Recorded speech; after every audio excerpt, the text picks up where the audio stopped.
आज हम नया अध्याय चालू करेंगे। जीवन का लक्ष्य क्या है? यह प्रश्न तो बिल्कुल सीधा साधा मालूम पड़ता है, लेकिन मेरे हिसाब से शायद ही इससे जटिल और कोई प्रश्न नहीं है।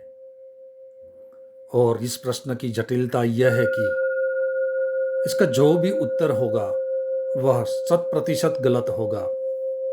ऐसा नहीं कि एक उत्तर गलत होगा और दूसरा सही हो जाएगा। इस प्रश्न के सभी उत्तर गलत होंगे, क्योंकि जीवन से बड़ी और कोई चीज नहीं है जो लक्ष्य हो सके। जीवन खुद अपना लक्ष्य है। जीवन से बड़ी कोई और बात नहीं है जिसके लिए जीवन साधन हो सके और जो साध्य हो सके।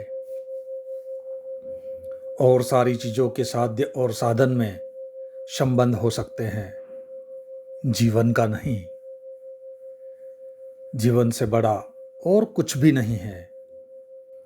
जीवन ही अपनी पूर्णता में परमात्मा है। जीवन वह जो जीवंत ऊर्जा है हमारे भीतर, वह जो जीवन है पौधों में, पक्षियों में, आकाश में, तारों में, वह जो हम सबका जीवन है, वह सबका समग्रीभूत जीवन ही तो परमात्मा है।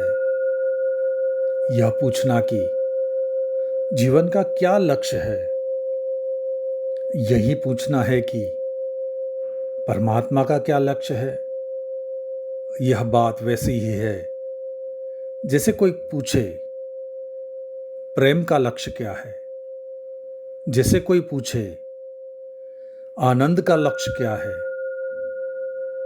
आनंद का लक्ष्य क्या होगा? प्रेम का लक्ष्य क्या होगा? जीवन का लक्ष्य क्या होगा? संसार में दो तरह की चीजें हैं। एक जो अपने आप में व्यर्थ होती है, उनकी सार्थकता इसमें होती है कि वे किसी सार्थक चीज तक पहुंचा दे। उन चीजों को साधन कहा जाता है। वे मीन्स होती है। एक बैलगाड़ी है, उसका अपने आप में क्या लक्ष्य है? कुछ भी नहीं, लेकिन उसमें बैठकर कहीं पहुंच सकते हैं। तो अगर पहुंचना लक्ष्य में हो तो बैलगाड़ी साधन बन सकती है। एक तलवार का अपने आप में क्या लक्ष्य है? लेकिन अगर लड़ना हो, लड़ना लक्ष्य हो, तो ही तलवार साधन बन सकती है। तो जीवन में एक तो वे चीजें हैं जो साधन है, और कुछ करना हो तो उनके द्वारा किया जा सकता है, और अगर ना करना हो तो वे चीजें बिल्कुल बेकार हो जाती है। जीवन में ऐसी भी चीजें हैं जो साधन नहीं है, वे स्वयं ही साध्य है। उनका मूल्य इसमें नहीं है कि कहीं आपको पहुंचा दे। उनका मूल्य खुद उनके भीतर है, खुद उनमें ही छिपा है। प्रेम ऐसा ही अनुभव है। प्रेम अपने आप में ही अपनी उपलब्धि है। उसे पा लेने के पीछे कुछ और नहीं पा लेने को बचता, और वह किसी और चीज का साधन भी नहीं है। आनंद, आनंद भी अपने आप में अपना साध्य है। जीवन तो परम साध्य है स्वयं में। उसके पार और उसके ऊपर कुछ भी नहीं है जिसे पाने के लिए वह माध्यम बन सके।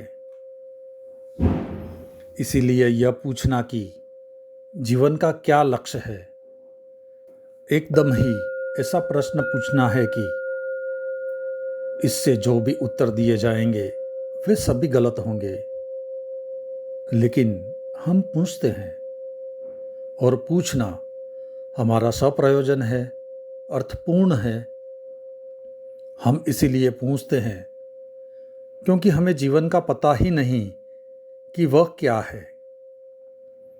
अगर हमें यह पता होता कि जीवन क्या है, तो हम कभी न पूछते कि उसका लक्ष्य क्या है।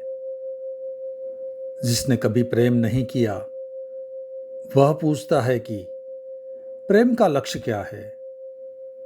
और जिसने कभी आनंद नहीं जाना, वह पूछ सकता है कि आनंद का लक्ष्य क्या है। लेकिन जिसने प्रेम को जाना है, उसके जानने में ही उसके लक्ष्य को भी पा लेगा, और नहीं पूछेगा कि प्रेम का लक्ष्य क्या है। बाकी अगले अध्याय में